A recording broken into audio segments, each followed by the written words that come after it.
Welcome back to Just Scrap Radio on BJPen.com. I'm your host, Cole Shelton, episode 195. We got a good lineup here at the UFC Fight Night card on Saturday at the Apex. First up, we're actually going to be joined by someone not fighting this weekend, and that's going to be Jack Hermansson. Just to get a kind of an update of where he's been, I booked this interview, and then the day before we're supposed to do it, it gets announced he's fighting Gregory Rodriguez. So we got his first thoughts on the Rodriguez matchup and kind of what's he been up to since his last fight against his last fight a while back. And then we're going to chat to Thiago Moises to preview his fight against Jared Gordon on Saturday. This is a really fun fight at lightweight. Two guys looking to get into the rankings, and Thiago knows both high-level grapplers, good strikers. This is a fight that he's really looking forward to and thinks it could be a very fun fight. And then we close things out talking to Julian Erosa to preview his fight against Melky Costa. This is a fight that Erosa said really intrigued him. He said when the UFC asked him when he could return, he said, I'll do a quick turnaround if it is Costa. He thinks this is a really fun fight where this fight gets a ranked opponent. But be sure to share the show, subscribe, and tune in always to BJ Penn's YouTube. We're dropping lots of interviews all the time. All right, we're joined by UFC middleweight Jack Hermansson, who finally has a fight booked. Jack, how's it going, man? Very good, very good. Thank you. I'm stoked. So happy to finally be back into business again. So yeah. Yeah, I reached out to your manager like 2 weeks ago, probably 3 weeks ago. I'm like, hey, just like is Jack up for talk? Just kind of wanted to get an update. And then it was just like timings didn't work, and then eventually we settled on this date. And then the day before it comes out, you have a fight booked. Like before you get into your fight, but like obviously haven't fought since February. Like, what kind of was the reason for this long of a layoff for you? It has been, my body has been troublesome. I've been having injuries and haven't been able to train. And then slowly, making my way back with rehabilitation and very, very slowly upping up the training. And finally, I feel like I'm at the point where I'm ready to book a fight. Did you ever think like you wouldn't be able to return from the injuries, or did you know you'd always be able to come back? It's just going to take a bit. No, it's tricky because you never know how your body's gonna respond and how it's gonna heal up. So, I've been I've been pretty sure that I was gonna come back, but I had days where I had my doubts as well. So, but at the moment, I feel really good, and right now I feel like I have many years left in me. Uh, and then I know you've been pushing for MMA to get legalized in Norway a lot, or Yep. yeah, Norway, yeah, that you've been pushing for Yep. it. Like, how has that kind of been going on there for you? No, it's just nothing is happening. It's just standstill, and I'm trying to whenever I can to raise my voice a little bit, but that's not enough. We need people that are willing to really put down some work and sacrifice some time of their life to push this through if it's gonna happen. And right now, I don't feel like we have these people in Norway that are willing to really, really put down the time and effort to push it through. And me myself, I'm obviously still an active fighter and using my time to for that. So, but I really hope that in the future we'll make it happen. Do you know why they suddenly legalized? Like every country kind of has. It's you get a UFC event, like it brings in a lot of money to the country. Like it seems like odd that they wouldn't do it. Yeah, it's tricky because we do have like a knockout law where you can't have sports with knockout, but then there is a possibility to get event sanctioned. And right now there is like just boxing, like professional boxing and Thai boxing is still, is legal in a way. You could have events, but when it comes to MMA, they kind of just like blocking us, putting up different rules, and trying to do everything they can to hold us back. And unfortunately, there is a lot of resistance from the martial arts community itself. So it's not just like politicians or so. It's actually from the other martial arts or from boxing, from kickboxing. Like the established old sports, they kind of don't want to let us they want to MMA to take place. I think they're afraid for us to steal the big shows and monies and members and whatever it might be. So yeah, so the resistance is from many directions. Uh, Back to you. Like, when did you kind of really know? Like, when were you able to like start training fully and know that you were able to kind of take a fight? Like, was this kind of the time frame you thought, or like? Um, I think it was like a month ago where I started to really think that okay, I'm something is happening now. Yeah, no, I can push harder and things are working better, and I could increase my volume and intensity in training. So yeah, about a month ago, I think I started to talk with my management, and yeah, maybe we should start looking for a fight and so on. And yeah, and a couple of weeks ago, we we started to work on this fight. So Uh, I know you got removed from the rankings just because of the inactivity. Like, was that frustrating at all, just to lose your number? Or do you not really care? no, I definitely care. You know, it's when you're ranked, you kind of have that as something to negotiate with. You know, Hmm. you have a number next to your name, and that gives you some credibility and a value. So yeah, it's not good, but it's not the whole world. I think that I already have a win coming up from a win, and if I win the next one, I don't see why I shouldn't be able to get back into the rankings again. Have the UFC like assured you like win here, you get your number back or anything like that? No, nothing like that. No Uh, insurance.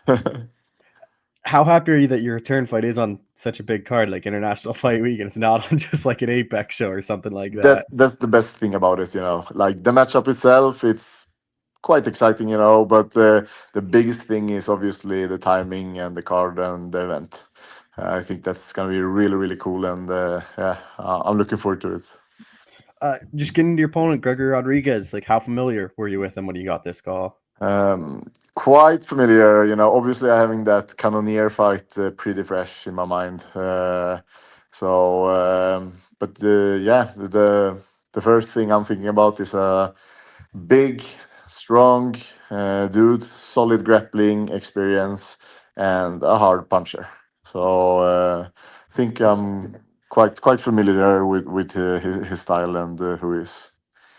Were you surprised to get him, or like were you kind of thinking you were gonna get someone in the rankings, or did you not really know like who you'd get? No, I didn't expect anybody in the rankings. I hoped for it. I know my last fight that was cancelled was against Brandon Allen, and he's coming off a loss. So I was kind of hoping for that fight. But for some reason he wasn't available. So and I got another. Can't remember who it was, but and obviously that's not a good thing. So I got another one, somebody that I barely knew who it was, and asked them like, "Do you have somebody that might be a little bit more recognized?" And they came up with Gregor, so quite happy with that. What have you made of Gregory's like UFC run? Like, obviously a ton of power, good. The Cannonier fight, obviously his first 5 round fight fighting guy. Cannonier is a tough kind of out for anyone. So, like, what did you kind Yeah. of make of his last couple fights? Yeah, I think especially in the last fight, he looked really good early in the fight. And I was kind of surprised how well he did, especially on his feet. So yeah, he's a solid fighter. But at the same time, I feel like I match up well with him. You know, I think I'm the quicker fighter, and I probably have the better stamina as well. If it goes to the later rounds, and so I think I match up well with him. Obviously, he has a good jiu-jitsu background, but I have a very good ground game as well. So I think that makes it harder for him if he can't make things happen on the feet. You know, I think his backup plan is gonna be a little bit trickier with me than most of the guys. Do you worry about ring rust at all or anything like that? I know I have so much experience now. Hmm. I think this is gonna be my like 18th UC fight or so. So it's yeah, with all of that experience, um, I don't feel like I have any ring rust. It's probably gonna feel like normal. Uh, just obviously, like we'll probably do another interview close to the fight, but just kind of like early thoughts. Like, how do you think you match up against Gray, and like how would you kind of see it playing out? I think I match up well, and I think I'm gonna be the quicker fighter. I will hit him and avoid getting hit, and keep a high pace and wear him down and look for a finish. Yeah, Do you imagine like winner here gets like a top 10, top 15 opponent probably? yeah, I'll think so. Like if I beat him, I'm pretty sure I'm gonna get a ranked opponent next time.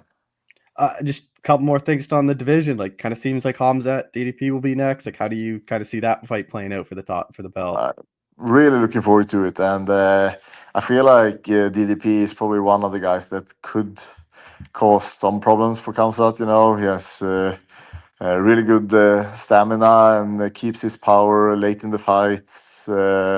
And if it's something we could see, if Kamsat has any weaknesses, is he might slow down a little bit in the longer fights.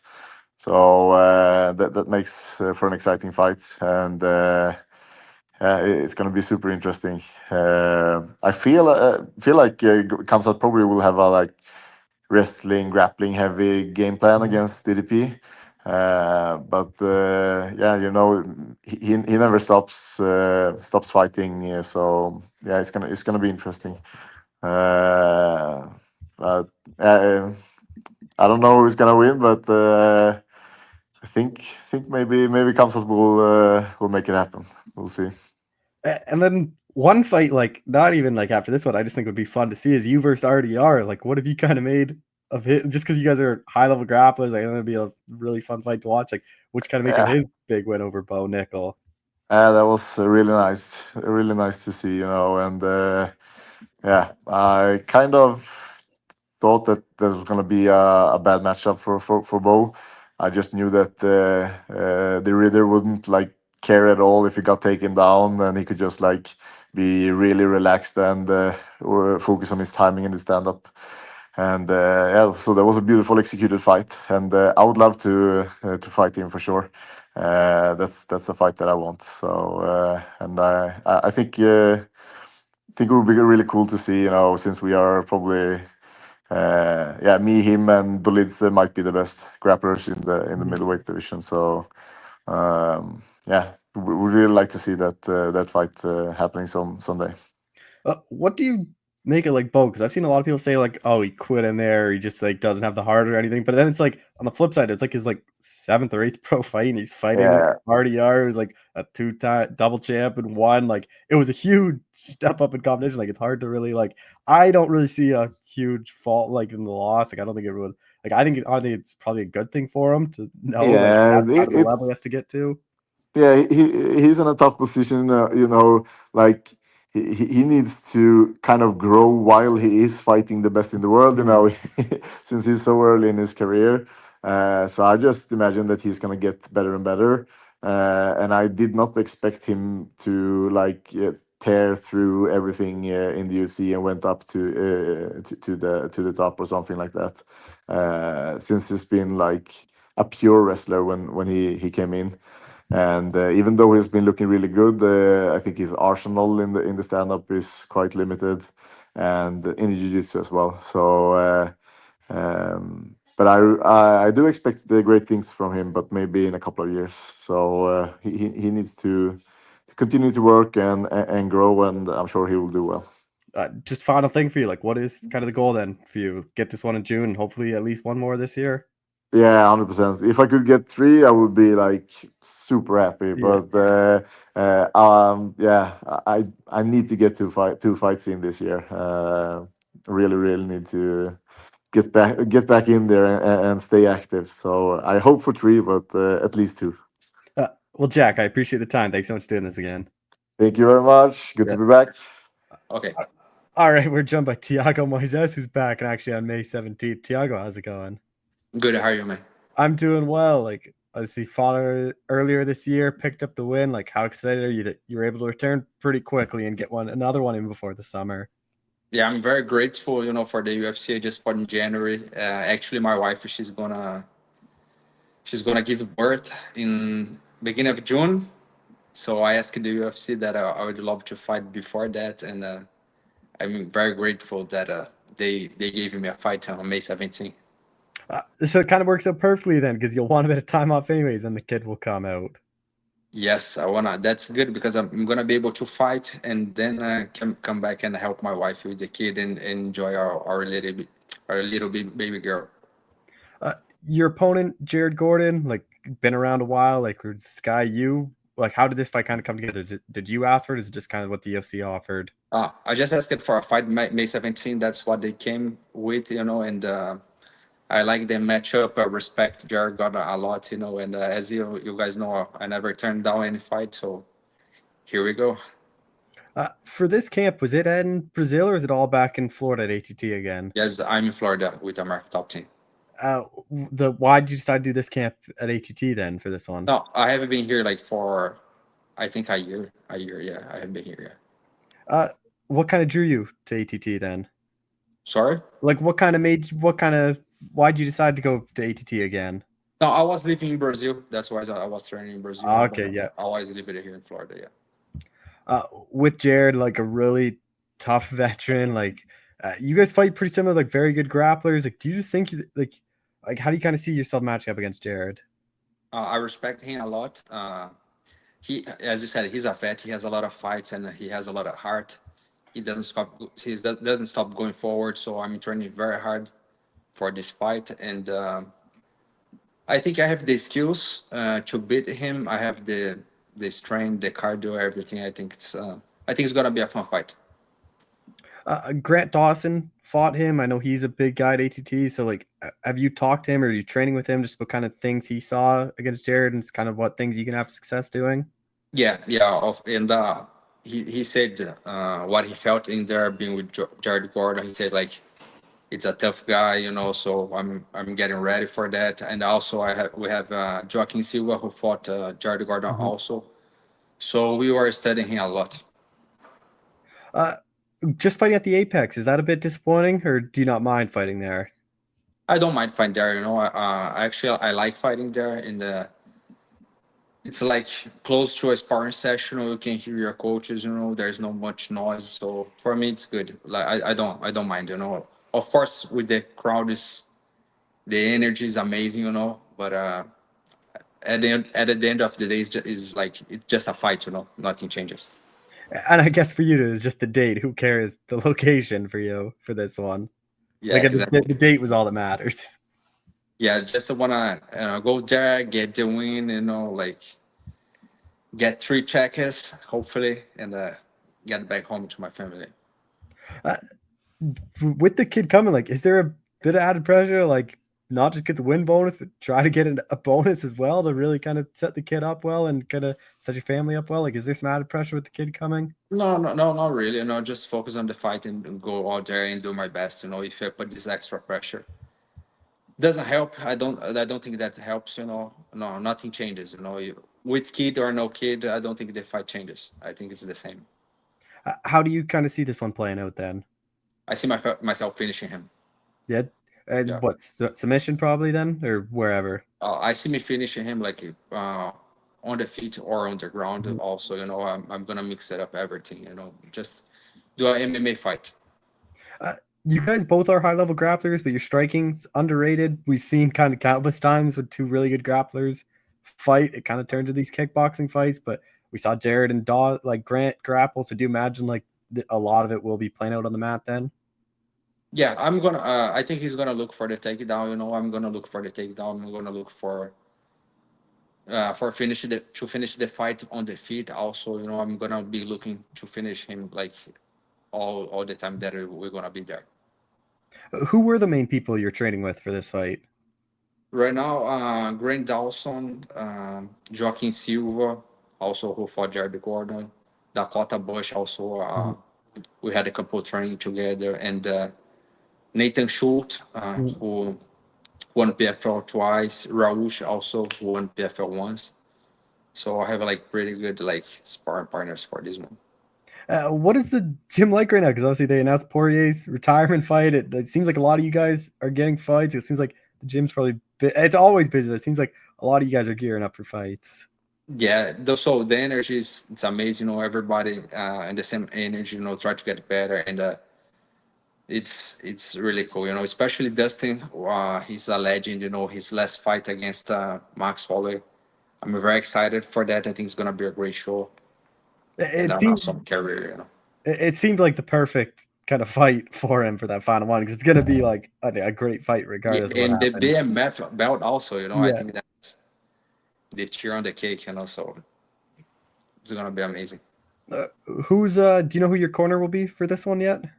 Yeah, it's gonna be Anderson França, Marcos da Mata, and Joaquim Silva, same as last time. Yeah.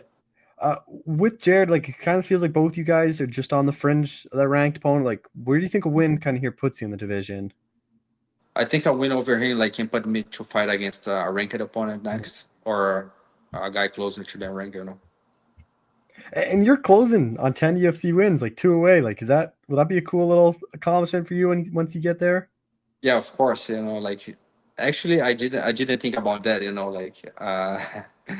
Thanks for bringing it up. So yeah, 10 fight wins. 10 wins in the UFC is not easy. So I'm very proud of that.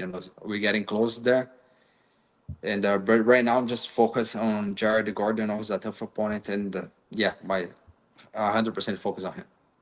Just 2 more things. Like, obviously, you said you have the baby coming, so probably take the summer off. So, like, are you hoping maybe just one later this year? Or like, are you just like, what is kind of the goal for you this year? Yeah, I want to do one later this year. I think it's gonna be perfect. 3 fights a year. That's my goal. Final thing, just with you in the lightweight division, there's been kind of nothing really booked with the title. How would you kind of book the top of it? It's like, to me, I think Islam Ilya should be the fight, and I think maybe you do like Gaethje Armin or something as the number one. Like, how would you kind of book the top of the division? Yeah, I would book Islam and Topuria. I'm very excited to see that matchup. Elias is a very good striker. He has a lot of skills in grappling. So he's a complete fighter. He's a bit small than Isla, but we saw Isla having trouble with Volkanovski. Especially in the later rounds. So and we saw what Ilya did to Volkanovski. So I think that it would be like a very fun matchup. I think Ilya has a good chance of beating Islam. So that's the fight that I want to see. I think that's the fight that the fans want to see. And also, Arma already fought Charles. Gage already fought Charles. So I think it would be like cool to see Arma against Gage also. I think would be a really fun fight. You were in there with Islam, like, and you felt kind of his strength. Like, do you think Ilya and his size would be able to handle that? Because that's kind of been the biggest question people have had is like, he used to fight a bantamweight, like, kind of dealing with Islam's strength. Like, how do you think he'd fare with that?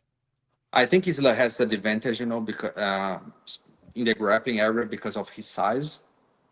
But we saw him against Volkanovski, who's a 45er. He had trouble, and I think Ilya can defend the takedowns like Volk did, at least get him tired, drag the fight to the later rounds. And we know that I think Ilya is a better striker than Islam. I think he has more power, even that he's smaller.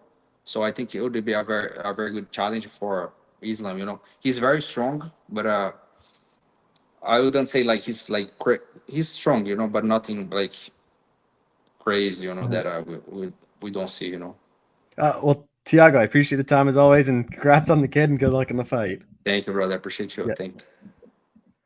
All right, we're joined by UFC featherweight Julian Erosa, who's making a pretty quick turnaround here. Julian, how's it going, man? Oh, it's going good. Thanks for having me on, Cole. Yeah, always enjoy talking to you. I didn't expect we'd be talking this soon after your last one. Like, Yeah. how did this fight kind of come together on such short notice and pretty quickly after your last one? Well, yeah, I'm a guy who likes to stay pretty active, and I've had a couple of longer periods. Before I fought Ramos, it was like 8 months, and then and then just my last 2 fights were like 9 months apart. So for me, I like to get or be very consistent and steady throughout the year. But sometimes you go through these gaps that are 8, 9, 10 months. And for me, I already did a 10-week camp getting ready for Elkins, was a one round fight, which was pretty one sided. Didn't take much damage. Decided that I was just going to parlay that camp into another camp. I took a week off because I had no idea about it. I was just in kind of celebration mode, and then management asked me if I was willing to, step up on May 17th, and I said if the opponent's right, then I'm willing to do it. And they gave me Melky, and that was actually a kid that I thought would be a good matchup for me. I think me and him are both on 3-fight winning streaks. He just beat C Rod. I beat C Rod 2 fights ago. I think it's it's a perfect setup for us. Is it still at featherweight, or is it going to be a casual just with the short notice? No, still gonna do featherweight. I'm a big featherweight, but I can get it down and I can do it. I'm actually the exact same weight that I was last camp at this time, so it should be just as easy as a cut as it was last time. And also like since I'm a big guy, cutting a lot of weight, it definitely sucks. But I know how to do it right, and I know how to get in the cage and be able to perform. But it's almost like I'd rather not have a catch weight just because I want him to suffer. Like if we're like, oh, let's just do a lightweight. It's like, yeah, but like I can get through the suffering and fight just at 100%, and so I want him to have to do that too. And I feel like MMA is just who can suffer more, who can put in the most work, who can get beat up in the gym the most and come back. And so I actually enjoy the suffrage of the weight cut and the anticipation of it all. You anticipate getting to eat all the good foods afterwards, so I kind of enjoy that. So catchweight was never a thought or like offered. It was always 45. Well, yeah, I had, when they asked me about it, I asked them. I said, "Hey, if the opponent's right, if it's that Melky kid, I'm 100% down. If it's anybody else, I want to have a discussion about who it is.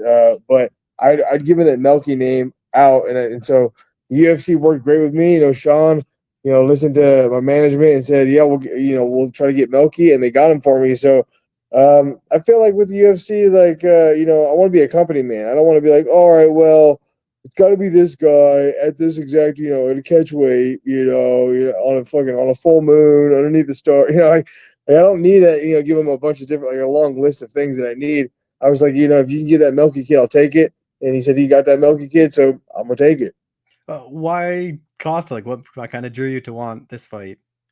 I mean, it was more of just like I think it's going to be an exciting fight. I feel like he's a guy that's willing to, engage in a kind of fight of the night type of fight. But I seen some holes in his game against Christian Rodriguez, and obviously I fought Christian Rodriguez, so I thought it would be, a good matchup, and I was able to kind of, take some things from that fight that he did with Christian. I mean, I finished Christian in the first round, so and not that MMA math ever works, but it gives me a little bit more confidence.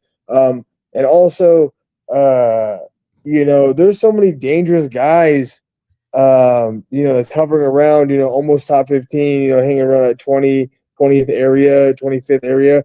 And I think Melky is still kind of growing in this, not the sport, but just growing in the UFC. So I'd rather get him right now than, there's some scary guys that could match me up with. And so, and I like these fights that are, it feels like it's like more of like a fun fight versus like I have to really buckle down because this guy's a crazy grappler or a crazy wrestler or a crazy striker, got all the power. Like if I had to fight Josh Emmett, it's like, man, that guy fucking got all the power in the world. It's like I feel like Costa's good all around, but I do feel like he has holes, and I don't think he's like a specialist in anything specifically. Just quickly on your last fight, like kind of went as good as possible. You kind of hurt him right off the bat. Like I know a lot of people were saying it could have been stopped earlier, just kind of how he was like kind of showing off the damage. Like, what do you kind of think? Like, do you think that fight probably should have been ended a bit earlier than what it was?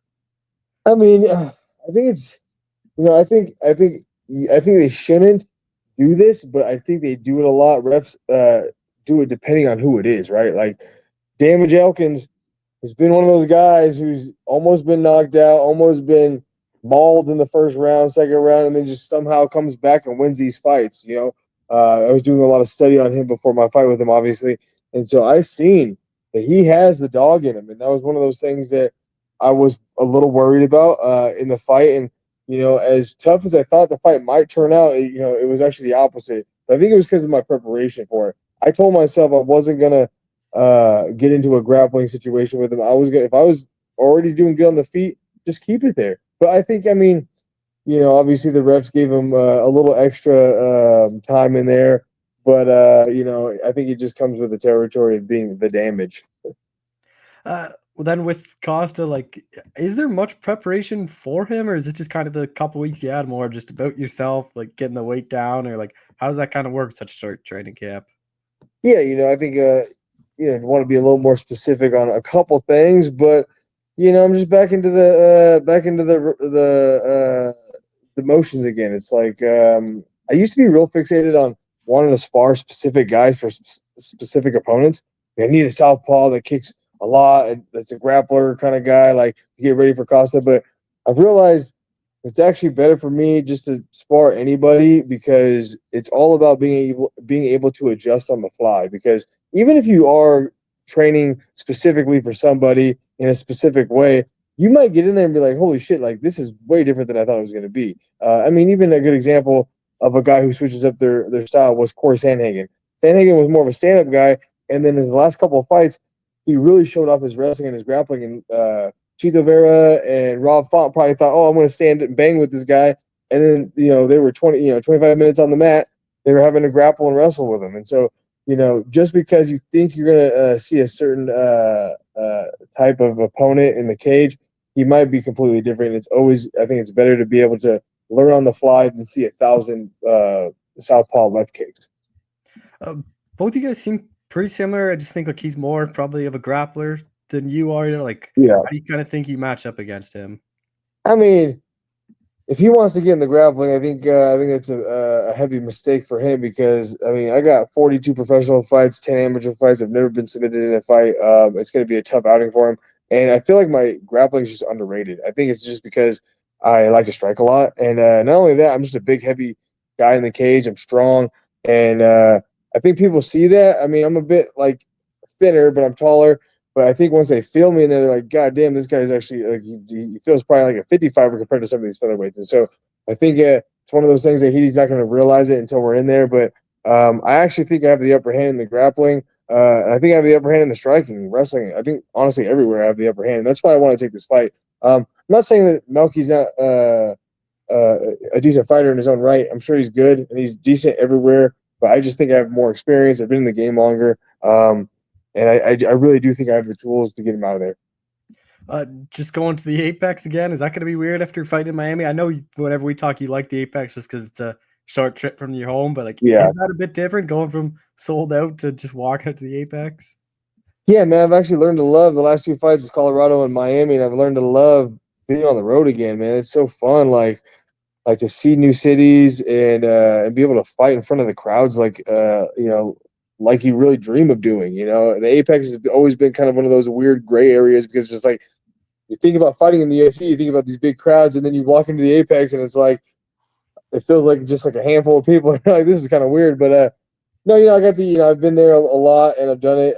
It's just gonna feel like it's in my backyard. So it definitely takes a little bit of the anxieties away to a certain degree. But honestly, I felt so freaking good in my last fight. That's one of the reasons why I wanted to jump onto that fight really quick. Was I felt probably the calmest in my last fight, and I wanted to fight as close to that and remember that feeling as possible. That way, I can turn around and do it again.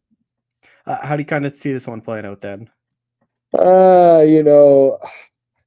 hate giving a specific prediction, but I really feel like I'm going to Darce choke this kid. I mean, a Darce choke is really good, and he seems like a guy that's willing to grapple. So if he wants to initiate grappling, I think the Darce choke is going to get him out of there. I'm looking for a first-round finish. Obviously, that's going to be tough. But if I get a first-round finish, I'll be tied with Derek Brunson for the most consecutive UFC first-round finishes at 4. So I'm looking for that. And if I can get a Darce choke, then I'll be kind of in the running. I'll be my third Darce choke, and Vicente Luque has the record for 4, so I could be in the running for that. And I think featherweight submissions is like 6 or something. So I'm looking to try to add to all those things. First round Darce choke would be ideal, but I mean that's perfect. That'd be perfect for me. But I do think I can submit him or TKO him within 2.5 rounds. Do you think your Darce or guillotine is better? Because it is weird, like how those are kind of your top 2 submissions, but they aren't very common for people to get.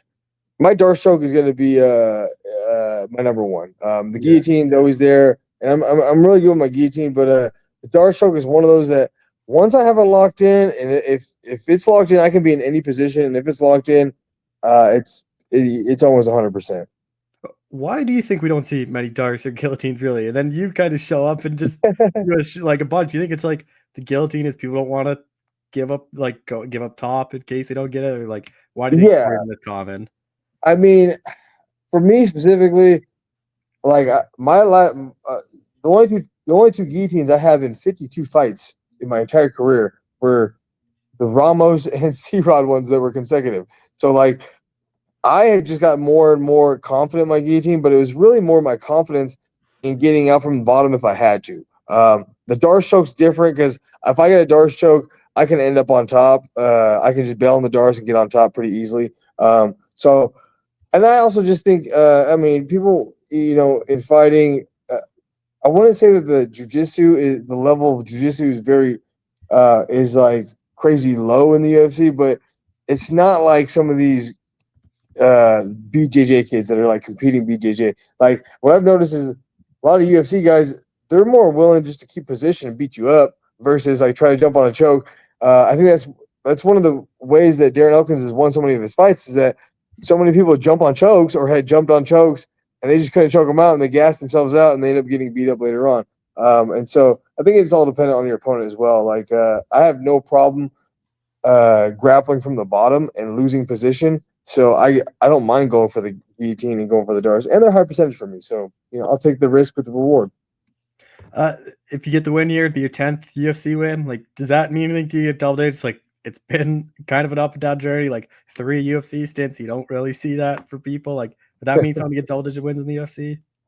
Man, it's just the the little goals that you have, and one of the goals that I had when I first got in the UFC, I got my first win forever ago. I was like, man, it'd be so cool to get 10 wins in the UFC. Like that'd be like a benchmark, a huge benchmark.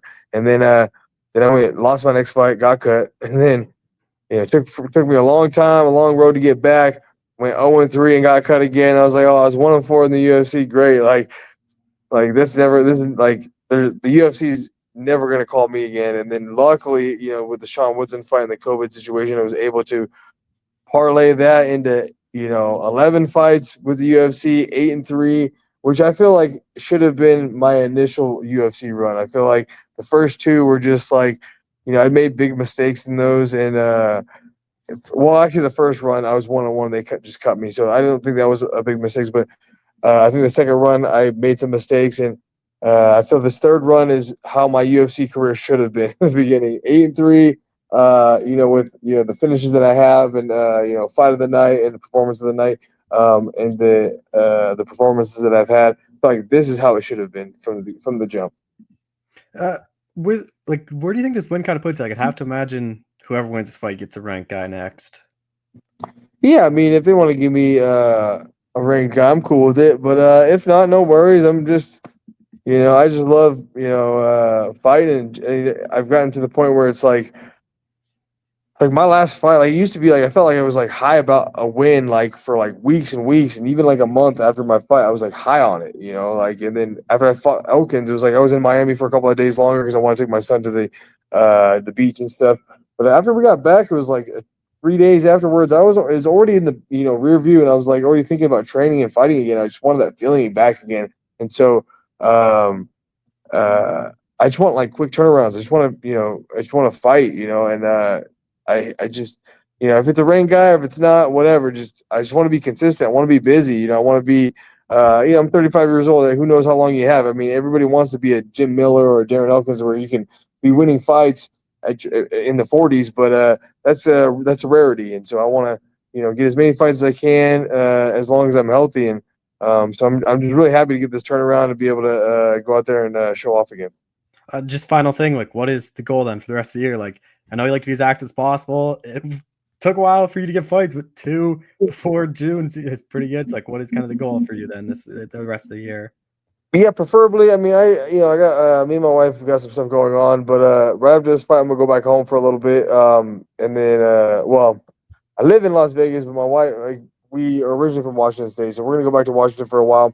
But if I could get, I would like to fight in fall for sure, and then if I can get one in the sometime like close to the end of the year, that'd be cool. But I'm not really like a calendar year guy. It's more about just like every 4 months, So if it seeps into next year, if I only get 3 this year specifically, and then have to do one early next year, that's okay as well. But just be consistent. I don't want to have any break over 6 months. Like I feel like that's when you start getting antsy, and I get antsy a little quicker than most. It's because I train all the time too. So like I always want to stay in shape, always working out, and if I don't have something to look forward to, it's like feels like you're just doing it for nothing. Like some people take big layoffs and then they come back for their camps. So I understand that to a certain degree, but for me, it's like I always feel like I'm continuously in a camp. So I just want to put that work to good use. Well, Julian, I appreciate the time as always. Thank you so much for doing this again. Of course, Cole, no problem.